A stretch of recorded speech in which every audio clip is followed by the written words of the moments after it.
నాన్నగారు నాకు కొంచెం డబ్బులు కావాలి. డబ్బులు ఎందుకమ్మా? నా నెయిల్స్ చూసారు ఎలా ఉన్నాయో?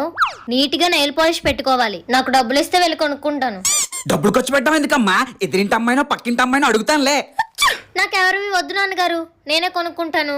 పోను బయట వాళ్ళని ఎందుకమ్మా? మీ అమ్మ పుట్లో పెట్టుకునే గోల్డ్ రంగు ఒకటి నా దగ్గర ఉంది, తెత్త నాగు. ఆ పాత పీచ్ కలర్లన్నీ నాకు వద్దు నాన్నగారు. నాకు నచ్చిన కలర్ నేను కొనుక్కుంటాను. నాకు డబ్బులు ఇస్తారా ఇవ్వరా? నీకే కలర్ కావాలో చెప్పమ్మా, నేను తెస్తాను. ఇతను తెస్తానన్నారంటే అది నెయిల్ పాలిష్ లో ఉండదు, షూ పాలిష్ లో ఉంటదేమో. ఇతనికి దొరకలేని కలర్ ఏదని చెప్దాం. నాకు బ్లాక్ కలర్ నెయిల్ పాలిష్ కావాలి, మీరు తేగలరా? A few moments later.